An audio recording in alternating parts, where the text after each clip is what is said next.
جس گھر میں کتا، تصویر اور جنبی یہ تین ہوں وہاں رحمت کا فرشتہ نہیں آتا۔ کتا ہو، کسی کو غسل کی حاجت ہو اور اس کے باوجود وہ غسل نہ کرے، جنبی، اور تیسرا جو ہے وہ تصویر، جہاں یہ ہوں میرے حضور نے فرمایا وہاں رحمت کا فرشتہ نہیں آتا۔ تو بعض گھروں کے اندر قد آدم کے برابر تصویریں لگی ہوئی ہوتی ہیں تو ظاہر رحمت کا فرشتہ تو وہاں نہیں آئے گا۔ اور پھر یہ تصویر کسی تقدس مآب ہستی کی ہی کیوں نہ ہو تو پھر بھی اس سے گریز کرنے کا کہا گیا ہے۔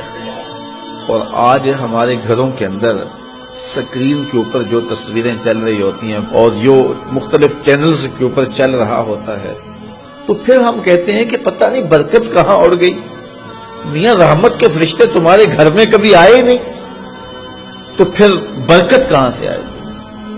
پہلے مال تھوڑا ہوتا تھا، پیسے لوگوں کے پاس اتنے نہیں ہوتے تھے، 100 روپے کا منہ کوئی دیکھتا تھا، لوگ پیدل سفر کرتے تھے۔ میں ایک دیہات کا رہنے والا ہوں، سارے لوگ پیدل شہر میں آتے تھے، لوگوں کے پاس دو سے زیادہ جوڑے نہیں ہوتے تھے، اچھا جوتا کسی کے پاس نہیں ہوتا تھا، شادیوں سے بڑے بھائی کا جوتا، چھوٹے بھائی کا جوتا، ایک دوسرے کے جوتے مانگ کے لوگ لے کے جایا کرتے تھے۔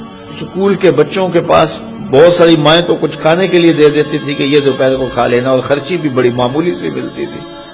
اور آج ہر بچہ 200-300 روپے کا بیلنس روز جو ہے وہ موبائل پہ خرچ کرتا ہے، موٹر سائیکل کا جو ہے وہ تیل الگ خرچ کرتا ہے، اور جو اس کی جیبیں بھری ہوئی ہوتی ہیں، اور اتنا کچھ ہونے کے باوجود برکت نہیں ہے۔ برکت جو ہے وہ پیسوں سے نہیں آتی، جب رحمت کے فرشتے آتے ہیں برکتیں لے کے آتے ہیں۔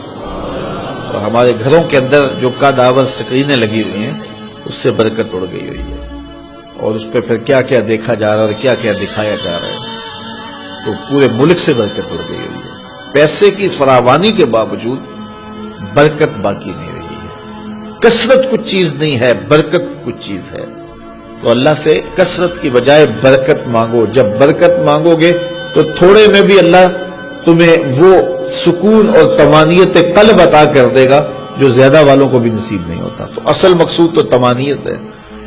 تو اپنی اولاد کو جو ہے وہ اپنے عمل کے ساتھ، اپنے رویے کے ساتھ صالحیت کی جانب لے کر کے جاؤ۔ قرآن مجید کی تلاوت معمول رہے گھر میں، اور 5 گانا نماز کے لیے گھر میں مصلی بچھیں، مائیں بہنیں بیٹیاں گھروں میں مصلی بچھائیں، اور مرد حضرات مسجد کا رخ کریں، تو پھر دیکھنا کہ اس کے اثرات مرتب ہونے لگیں۔